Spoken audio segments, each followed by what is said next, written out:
કચ્છ જિલ્લામાં કાળઝાળ ગરમીની સાથે જળ સંકટની ગંભીર સમસ્યા સર્જાઈ છે।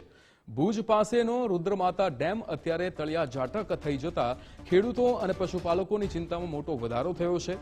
ગુજરાત ફર્સ્ટ ન્યૂઝના ગ્રાઉન્ડ રિપોર્ટમાં સામે આવ્યું છે કે ડેમમાં પાણી ન હોવાના કારણે નોખાળિયા, લોરિયા, કુનરિયા સહિતના અનેક ગામોમાં સિંચાઈનું સંકટ ઊભું થયું છે અને પાક સુકાઈ જવાની ભીતિ સેવાઈ રહી છે। એટલું જ નહીં, બોરવેલના પાણી પણ ખારા થઈ જતા હવે પીવાના પાણીની પણ વિકટ સમસ્યા સર્જાઈ છે। સ્થાનિકોની સરકાર પાસે માંગ છે કે નર્મદાના નીર તાત્કાલિક રુદ્રમાતા ડેમમાં પહોંચાડવામાં આવે, જેથી પશુધન અને ખેતીને બચાવી શકાય, નહીં તો આગામી દિવસોમાં આ સ્થિતિ વધુ ભયાનક સ્વરૂપ ધારણ કરી શકે તેમ છે। હવે રુદ્રમાતા વર્ષોથી બંધાયેલો છે અને 60 વર્ષથી બંધાયેલો છે। બહુ સુંદર અને સારો ડેમ છે, પણ વરસાદના ન આવવાને કારણે, ઓછા વરસાદને કારણે અમારે 3 માસ પાણી ચાલે। 3 માસ પાણી ચાલ્યા પછી કાંઈ હોય નહીં। આ ત્રણે તમે જુઓ તો ખાલી ખમ પડ્યો છે। હવે રુદ્રમાતા ડેમનો જીવન દોરી એક જ છે કે જો નર્મદાનું પાણી આવે તો આમાં એક 5 ગામ ને આ રુદ્રમાતા ડેમ પૂરો પાડે છે।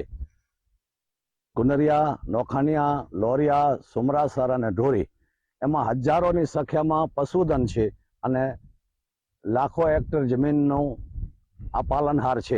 અહીં રુદ્રમાતા ડેમમાં પાણીની બહુ સમસ્યા થાય છે।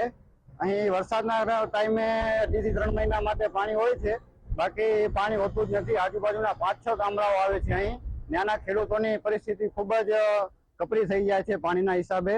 તો અમારી સરકારને માંગ છે કે નર્મદાનું પાણી જો આ ડેમમાં છોડવામાં આવે તો ખેડૂતો સારી રીતે ખેતી કરી શકે છે। અન્ય અહીં પશુપાલન પણ બહુ મોટા પાયે થાય છે, તો પશુપાલન માટે પણ બહુ પરિસ્થિતિ કપરી થઈ જાય છે। તો સરકારને નમ્ર વિનંતી છે કે આ ડેમમાં જો નર્મદાનું પાણી છોડવામાં આવે તો અહીંના ખેડૂતોની પરિસ્થિતિ સુધરી શકે છે। અન્ય સારી રીતે ખેતી નથી થઈ શકતી પાણીના હિસાબે, તે માટે ખેડૂતોની છેલ્લે ફાંસો ખાવાની પરિસ્થિતિ આવે છે। અન્ય ખેડૂતો અહીંની મોટી સોલાર કંપનીઓ માટે પોતાની જમીન સસ્તા ભાવે છે। તો આ ડેમ થી 5 થી 6 ગામ છે ને જોડાયેલા છે કેનાલ થ્રુ। તો આ ડેમમાં છે ને 3 મહિના જ્યારે વરસાદ પડે ત્યારે 3 મહિના પાછળ છે ને ખેતી આધારિત અને પશુ આના ઉપર ચાલે છે। 3 મહિનાની અંદર ડેમ ખાલી થઈ જાય છે। તો જે કે ખેડૂતોની માંગ એમ છે કે આ ડેમમાં જો નર્મદાનું પાણી આવે તો આના ઉપર આનું ખેતીવાડી, પશુપાલન અને એનું ચાલી રહે। તો જે કે અમની માંગ છે, જે 5 થી 6 ગામડાઓ છે એમની માંગ છે કે આ ડેમમાં છે ને નર્મદાનું પાણી મૂકવામાં આવે।